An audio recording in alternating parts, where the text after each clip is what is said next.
నమస్కారం అండి గురువుగారు.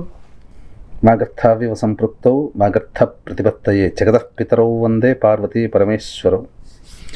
ఆదిత్యాయ చ సోమాయ మంగళాయ బుధాయ చ గురుశుక్రశనిభ్యశ్చ రాహవే కేతవే నమః. శృంగేరి జగద్గురు పీఠాధిపతులకి, కంచి పీఠాధిపతులకి నమస్కారములు తెలియజేసుకుంటూ కార్యక్రమాన్ని ప్రారంభిద్దాం. గురువుగారు, ప్రతి నెల మనకి అమావాస్య వస్తుంది. కానీ చొల్లంగి అమావాస్య అని కొన్ని ప్రాంతాలలో అంటారు, మౌని అమావాస్య అని కూడా అంటూ ఉంటారు. బట్ మౌని అమావాస్యకు ఒక ప్రత్యేకత ఉంది.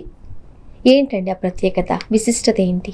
ఈ సంవత్సరం మనకు ప్రారంభమయ్యే ప్రతి పండుగలో కూడా ప్రత్యేకతనే ఉందమ్మా. జనవరి రాగానే 3వ తారీఖు శివముక్కోటి వచ్చిందా. సంక్రాంతి మనకు కొన్ని ప్రాంతాల్లో 14 చేసుకుంటున్నారు, కొన్ని ప్రాంతాల్లో 15 చేసుకుంటున్నారు. అంటే పంచాంగకర్తల అభిప్రాయం ప్రకారం 14వ తారీఖు అని మధ్యాహ్నం 3 గంటలకు ప్రారంభమవుతుంది. సర్వత్రా ఎక్కువ పంచాంగకర్తలు చెప్పినటువంటిది 15వ తారీఖు రోజున. ఈ 14 శక్తిల ఏకాదశి అయింది, తిలద్వాదశి అయింది, కనుమ మాస శివరాత్రి అయింది. ఈ పుష్య అమావాస్య సాధారణంగా ప్రతి సంవత్సరం వస్తూనే ఉంటుంది. ఇందుకు ఇంత పుష్యమాస ఈ సంవత్సరం ప్రత్యేకం అంటే ఆదివారంతో కలిసి వచ్చింది అమావాస్య. ఈసారి ఏంటి అన్ని విశిష్టతలు వచ్చినాయి కదండి. మానవులను ఉద్ధరించడానికి ఇప్పుడు ఒక పక్కనేమో యుద్ధాలు, అన్ని ఇబ్బందులు పడుతూ సమస్త మానవాళి ఇబ్బందులు పడుతుంటే మనల్ని ఉద్ధరించడం కోసం దేవతలు మనకు ఈ విధంగా అనుగ్రహించారనుకోవచ్చు. ఆదివారము అమావాస్య అంటే అమావాస్య వివిధ రోజుల్లో కలిసి వస్తే మంచిదే. గురు అమావాస్య అయినా, భౌమ అమావాస్య అయినా, సోమ అమావాస్య అయినా, శని అమావాస్య అయినా, కానీ అన్నిటికంటే ఆదివారంతో కూడుకున్నటువంటి అమావాస్య అయితే చాలా ప్రత్యేకం అని చెప్పవచ్చు. ఎందుకనంటే ఆదివారము నవగ్రహాల్లో రవికి సంబంధించిన వారం. అమావాస్య చంద్రుడు కనబడు, కేవలం రవి మాత్రమే కనబడతాడు. అది గొప్పది. అన్నిటికంటే ఇంకో మూడోదైన విశేషం ఏంటంటే నక్షత్రాల్లో రవికి సంబంధించిన నక్షత్రాలు కృత్తిక, ఉత్తరాషాఢ, ఉత్తర ఫల్గుని. ఈ 3 నక్షత్రాలు రవి అధిపతిగా ఉన్నటువంటి. ఇందులో ఉత్తరాషాఢ నక్షత్రము 10 గంటల 13 నిమిషాలకి ప్రవేశం చేస్తుంది. అంటే దాదాపుగా ఆ రోజులో ఎక్కువ శాతం ఈ ఉత్తరాషాఢ నక్షత్రం అమావాస్య ఆదివారం అవ్వడం. వారం అంటే సూర్యాస్తమయం కాదుగా, మళ్ళీ తిరిగి వచ్చే సూర్యోదయానికి వారం. కాబట్టి ఎక్కువ శాతం ఈ సంబంధించినటువంటి రవితోనే సంబంధించి ఉంది. కాబట్టి ఈ రోజున ప్రధానంగా కొన్ని కార్యక్రమాలు మానవుడు చేసుకోవాలి. మనకు భాద్రపద మాసంలో పితృపక్షాలలో మహాలయ అమావాస్య, పితృ అమావాస్యకి ఎంత విశిష్టత ఉందో ఈ యొక్క పుష్య అమావాస్యకి అంతటి విశిష్టత ఉంది. మనకు చొల్లంగి అమావాస్య కూడా అని అంటారు. చాలామంది చొల్లంగి అమావాస్య అంటే ఏదో పేరు అనుకుంటారు. కానీ ఈ రాజమండ్రి తీర ప్రాంత, కాకినాడ ప్రాంత వాస్తవ్యులకి చొల్లంగి అంటే అది ఒక ఊరు. అవును, ఊరు. ఎందుకనంటే గౌతముని ద్వారా ఉద్భవించినటువంటి, నాసిక్ క్షేత్రంలో ఉద్భవించినటువంటి గౌతమి నది మన ప్రాంతానికి వచ్చేసరికి గోదావరిగా అయ్యి, మళ్ళీ ఈ గోదావరి కూడా మళ్ళీ 7 పాయలుగా చీలి అందులో ఒక పాయ మళ్ళీ గౌతమిగా ప్రవహిస్తుంది. ఆ గౌతమిగా ప్రవహించే నది పాయ సాగర సంగమం ప్రవేశం చేసే ప్రదేశము చొల్లంగి. చొల్లంగి తీర్థం అని కూడా చేస్తూ ఎందుకు అంటే ఈ పుష్య అమావాస్య రోజునే 3-4 రోజుల పాటు తీర్థం అంతా, అంటే ఆ 7 పాయల చుట్టూ ప్రదక్షిణగా చేసి ఈ అమావాస్య రోజున అక్కడ పిండ ప్రదానము, తర్పణాది కార్యక్రమాలు చేస్తారు. అందుకనే మనకు శాస్త్రంలో ఏం చెప్పబడి ఉందనంటే ధర్మ నిర్ణయ సింధు, చతుర్వర్గ చింతామణి, ఆమాదేర్ జ్యోతిష గ్రంథము, ఇలాంటి అనేక గొప్ప గ్రంథాలలో చెప్పబడినటువంటి నిగూఢమైన రహస్యం ఏంటంటే ఏ మానవుడైతే గతించినటువంటి తల్లిదండ్రులు, తాత ముత్తాతల యొక్క ఆత్మతృప్తి కోసం, ఎందుకంటే ప్రతి మానవుడు ఒక రుణంతో పుడతాడు. 5 రుణాలు. ఈ 5 రుణాల్లో ఏ రుణమైనా తీర్చుకోవచ్చు, కానీ తల్లిదండ్రులు పితృ రుణం అంటారు. ఈ రుణాన్ని మాత్రం అస్సలు తీర్చుకోలేము. ఎలా తీర్చుకోగలుగుతాం? వారు మరణించిన తర్వాత వాళ్ళ కోసమే పెట్టే పిండ ప్రదానం, తర్పణాది, వారి పేరు మీద చేసే దానాది కార్యక్రమాలు. కాబట్టి ఈ సంబంధించినటువంటి చొల్లంగి అమావాస్య, మౌని అమావాస్య, పుష్య అమావాస్య అని చెప్పుకునే ఈ జనవరి 18వ తారీఖు రోజున వచ్చింది.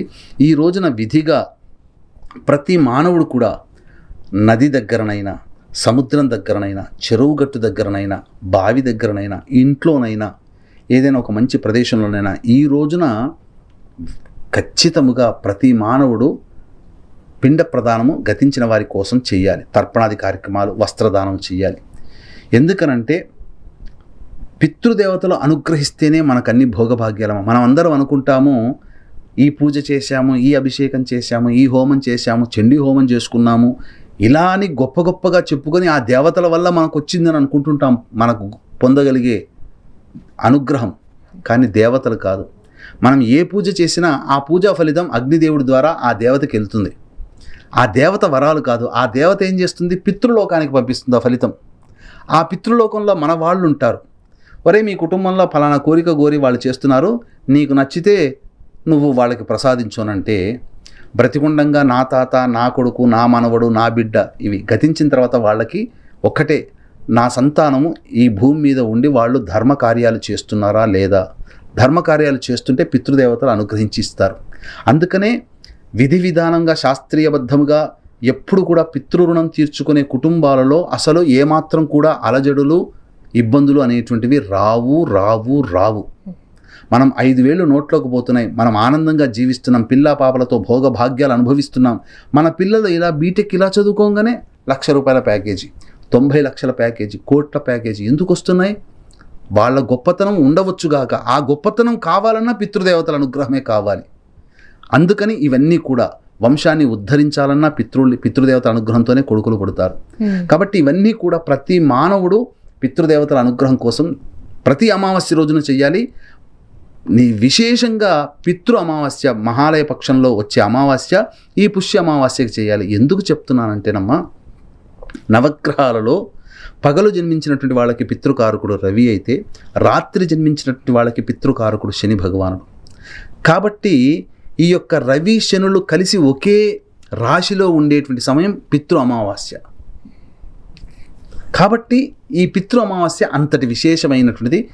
ఈ రోజున ఎవరైతే పిండ ప్రదానం, తర్పణాది కార్యక్రమాలు చేస్తారో వాళ్ళకి పితృదేవతల కంటే బలమైన పితృదేవత అనుగ్రహం కలుగుతుంది. అందుకనే దీన్ని దృష్టిలో పెట్టుకుని చాలామంది ఈ ఒక్క కార్యక్రమాన్ని అవకాశం ఉండి కూడా చేసుకోలేకపోతూ, అవకాశం లేకపోతే ఎలాగో చేసుకోలేరు. కాబట్టి దీన్ని దృష్టిలో పెట్టుకుని మన పీఠం ఆధ్వర్యంలో జనవరి 18వ తేదీన మహిమాన్విత సుప్రసిద్ధ కాశీ క్షేత్రంలో గంగా నదీ తీరంలో బ్రాహ్మణులను కర్తగా పెట్టి పిండ ప్రదానం, తర్పణాది కార్యక్రమాలు చేయిస్తున్నాం.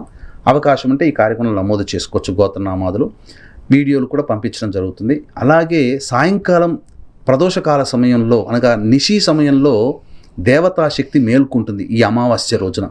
కాబట్టి దీన్ని దృష్టిలో పెట్టుకునే ఎవరైతే జాతకపరంగా సమస్యలు, విద్య, వివాహ, ఉద్యోగ, అనారోగ్య సమస్యలతో బాధపడుతుంటుంటారో సర్వదోష నివారణ పూజల హోమాలలో భాగంగా ప్రత్యంగిర, బగళాముఖి, రాజశ్యామల, వారాహి, ధూమవతి, మృత్యుంజయ, సుదర్శన, అలాగే శనీశ్వర, కాలభైరవ, లక్ష్మీ హోమాది కార్యక్రమాలు జరిపించి శక్తిపాతం చేసినటువంటి కరుంగలి మాల ఇవ్వడం జరుగుతుంది.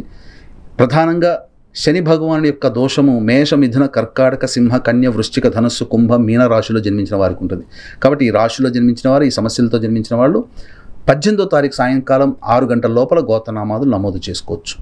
ఇక ప్రధానంగా ఈ రోజున విశేషంగా ఈ చెప్పబడినటువంటి మేష, మిథున, కర్కాటక, సింహ, కన్య, వృశ్చిక, ధనస్సు, కుంభ, మీన రాశుల్లో జన్మించినటువంటి వారు, ఇది శని అమావాస్య. శని బాధలు తొలగడం కోసం నవగ్రహాల చుట్టూ శివాయ నమః అంటూ 27 ప్రదక్షిణలు చేసి నల్ల నువ్వుల నూనెతో శనేశ్వరుడికి కానీ, ఈశ్వరుడికి కానీ, కాలభైరవుడికి కానీ నల్ల నువ్వులతో అభిషేకమైన, నల్ల నువ్వుల నూనెతో అభిషేకమైన చేయడం, లేదా ఆవ నూనెతో కానీ అభిషేకం జరిపించి, అపరాజిత పుష్పములంటే ఇది నీలిరంగు శంకు పుష్పాలతోకైనా, నీలిరంగు చామంతి పుష్పాలతోనైనా, మారేడు దళాలతోనైనా, గరికతోనైనా పరమేశ్వరునికి అర్చన చేయాలి.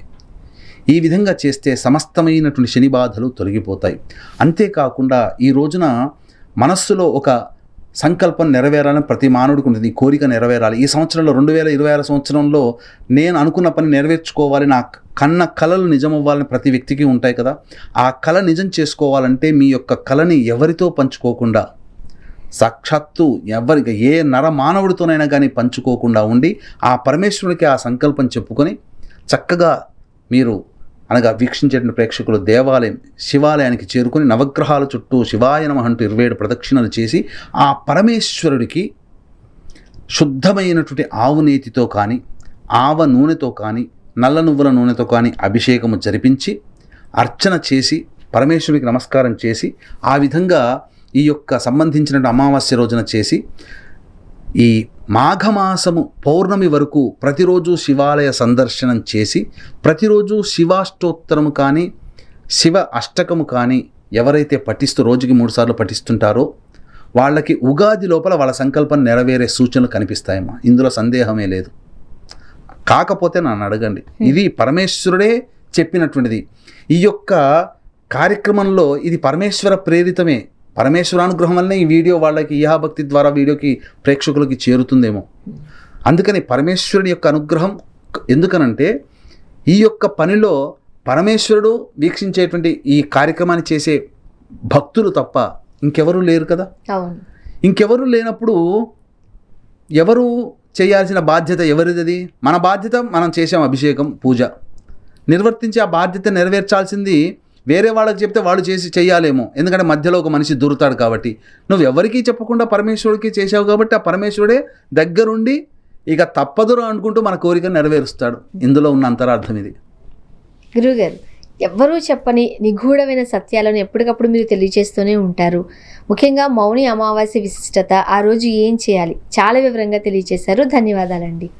సర్వం శ్రీ ఉమామహేశ్వర పరబ్రహ్మార్పణమస్తు.